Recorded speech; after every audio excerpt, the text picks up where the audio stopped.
Hi, this is Matt Regier with my presentation on why we must all become digital citizens. So we need to start with what digital citizenship is. It refers to the rights and responsibilities of participating in today's global society and economy, according to iSafe in 2019. Uh, our society is growing increasingly global, it's growing increasingly digital, and so being a good citizen means that we are good digital citizens. And there's a list of themes there: technology access, e-commerce, etiquette, ethics, but every area of our lives that has to do with digital communication, digital commerce, has to do with digital citizenship as well. Why do we need to be good digital citizens? Anyone using the internet on a regular basis, which is pretty much all of us, is a digital citizen, including banking, purchasing, social networking. If you use any of those services, then you're a digital citizen. So there's some questions that I think we need to ask ourselves about our students and about ourselves to know whether we are good digital citizens or not. Are our students information literate? Can they discern positive information, good information, from misinformation? Are we preventing cyberbullying actively? Or is that happening in our schools or outside of our school walls and affecting what goes on within our buildings? Are students safe online? Are they entering into relationships that are unsafe with people that they don't know? Are we teaching responsible online activity? Are the activities that our students are undergoing online responsible? Are they respectful? And are they modeling good citizenship for those around them? And then do our students know how to moderate their activity? Are they able to shut the screen off when it's time to go to bed, when it's time to exercise, when it's time to spend time with friends or family? Can they moderate that? All of these aspects are part of being a good citizen in general. And so the question to me is, will we and our students be good citizens, or will we be poor ones? It's not just about digital citizenship. This is about citizenship in general. So this obviously influences most areas of our lives. And in an article by Ribble in 2020, he broke this down into three areas. We must rep ourselves and others. We must respect, educate, and protect ourselves and others. And I'll kind of use that as a skeleton for the rest of the presentation here. Respect has to do with etiquette, access, and law. First, respect means demonstrating etiquette. The online comments, the tweets, the texts that we send, they go to real people who deserve respect. Cyberbullying, this is something we need to prevent. As school teachers, as school administrators, as adults, it's important that we set boundaries and that we do that with our students. Some do's and don'ts and some hard and fast rules about what online communication needs to look like. We need to encourage openness with our students about content that makes them feel uncomfortable. We need to encourage openness about possible cyberbullying so that students feel comfortable coming and reporting that to a trusted adult. And then there needs to be accountability for violating acceptable standards. If this is something that we've agreed on as a group, if this is something that's significant to being a good citizen, there needs to be some accountability measure for violating that code. In an article by Matthew Joseph, there was a very interesting concept that he brought up, talking about your digital footprint really being a digital tattoo. Anyone can see it. It's really hard to wash away.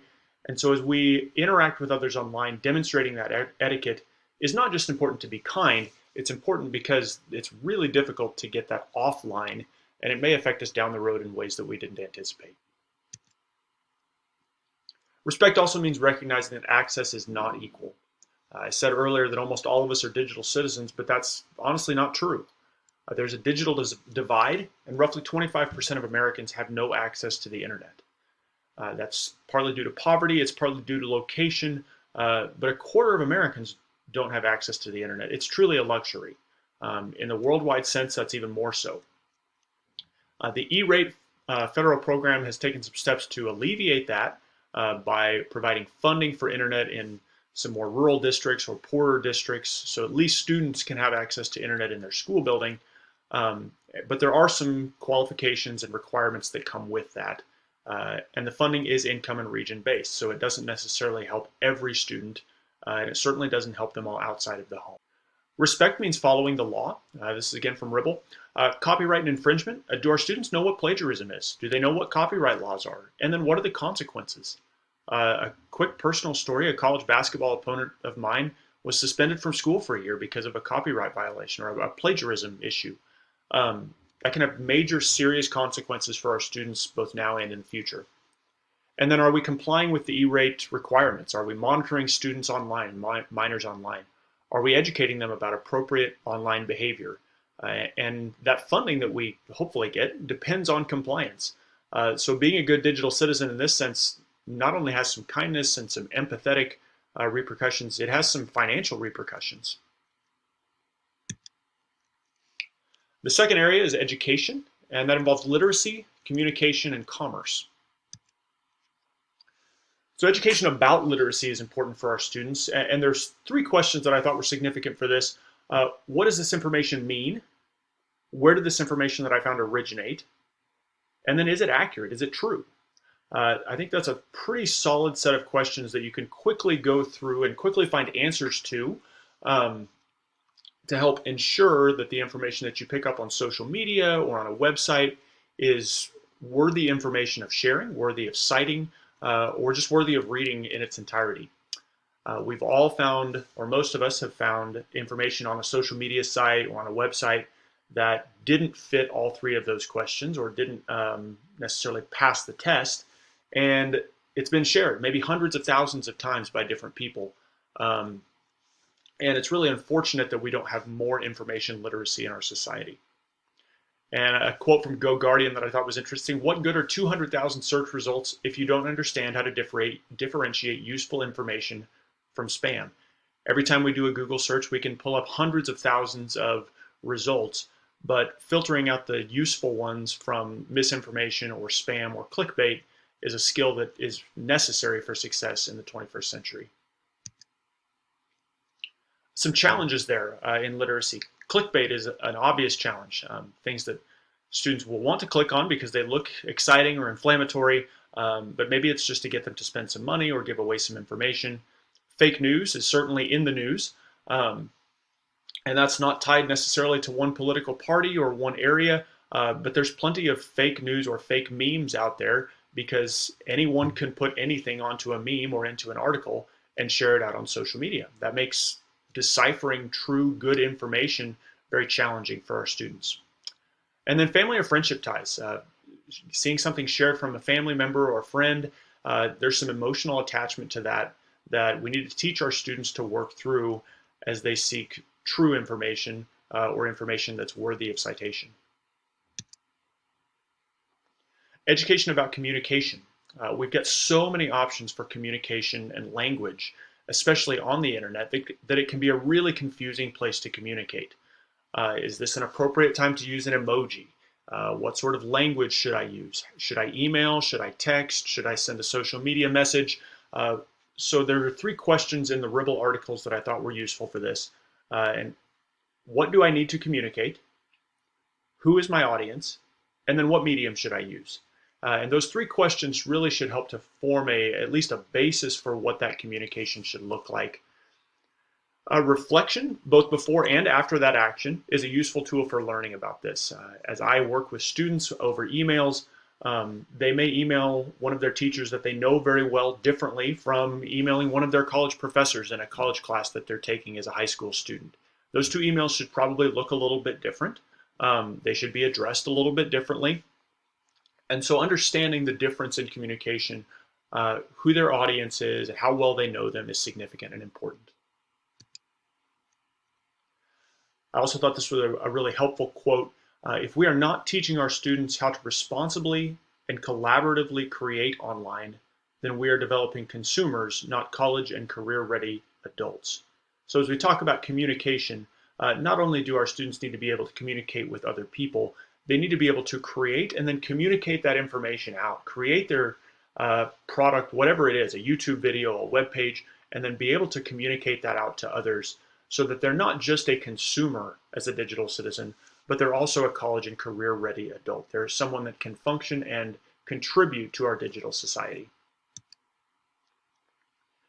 Education about commerce. So students today have had online purchasing available for their entire lives. Some of them have probably had Amazon Prime for their entire lives and may not understand some of the risks involved. Can I trust this seller? Do I want to share this information? Am I comfortable sending a credit card number to this person? So today students have had online purchasing available for their entire lives, and some of them don't understand some of the risks involved. Can I trust this seller? Do I want to share this information? Uh, do I share my credit card number? Do I share personal information? Do I share a password? What protections do I have? Those are all issues that are centered around commerce, and in an age where there's so much bought and sold online, it's very easy and very quick to share some of that information. Our students need to be wary of sharing credit card numbers and sharing financial information, especially with maybe non-reputable sellers.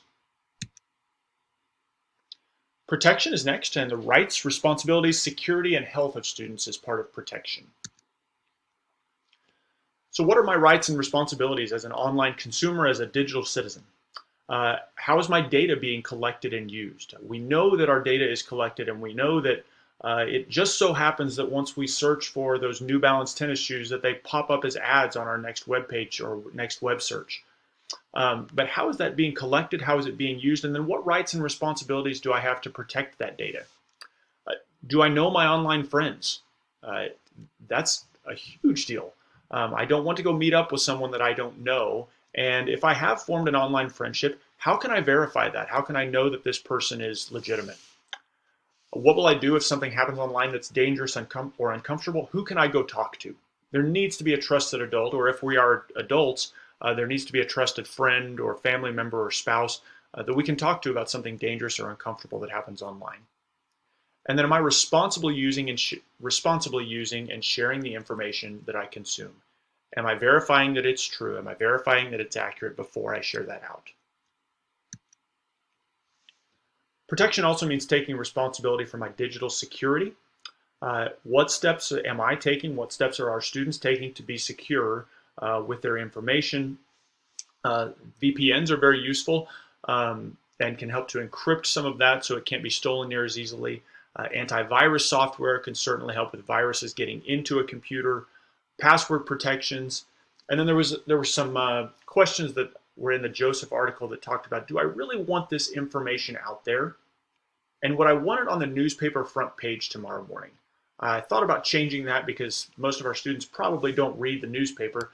Would I want this on the front page of MSN or on the highlighted Google search result? Would I want it there tomorrow morning?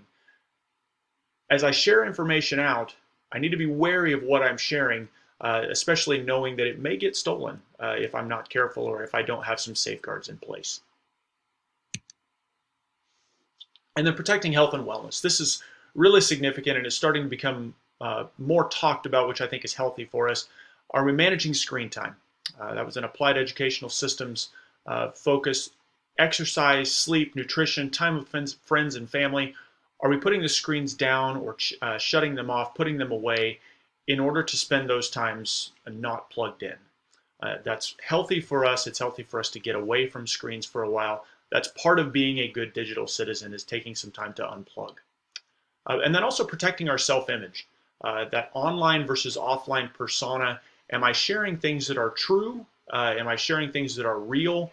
Or am I just sharing a portion of my life that maybe doesn't give a full indication of who I am? Protecting that self-image and helping our students and ourselves feel good about ourselves both on and offline is really significant. So going through all of that, there's a question that comes up in my mind is, how do I teach all of this? How do I fit this into a normal school day with the curriculum and the needs that already exist in a school day? There's lots of resources available to help incorporate digital citizenship into classes and curriculum. Common Sense Education has curriculum explanations. There's common issues in educational internet use. There's multiple products out there. iSafe is a very good one that includes digital citizenship curriculum that integrates that into course content so that you're not teaching new lessons. They're just incorporated into current content. And then EverFi was another resource, kind of a secondary resource provided that offers free digital citizenship courses. There's multiple others. The Applied Educational Systems also has some information and some course content on digital citizenship. So there's multiple options. This isn't something we have to create. It's probably created for us. And there's also multiple ways to weave this into the current curriculum that we're already teaching instead of having to do new lessons over new things that have nothing to do with current content. Some other ways that this can be taught. Modeling appropriate online behavior is a major portion of this. In general, modeling is a great way to teach. It's probably even more so useful in this area. If we are citing our sources as teachers as we present to students, if we're modeling positive online interaction and students see that, if we talk about this in the classroom and discuss how to model it effectively, how to interact online effectively and be a good digital citizen, that's going to pass on to our students. And then holding ourselves and our students accountable for practicing digital citizenships. As we work to educate students and as digital interactions become increasingly common, digital citizenship is one of the most important skills that we can help develop in our students. There are very few things that they will use more frequently, and in a more major way than their digital citizenship. So passing that on and educating our students about that needs to be one of the highest priorities of our education. My summary of resources is here. I won't read that, but I will pause on each page so that you can read it.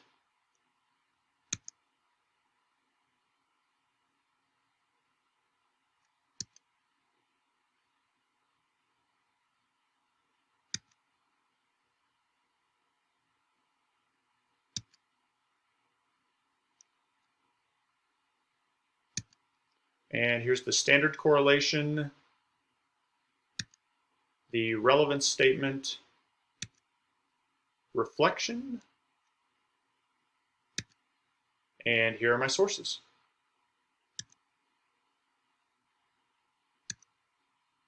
Thank you for watching.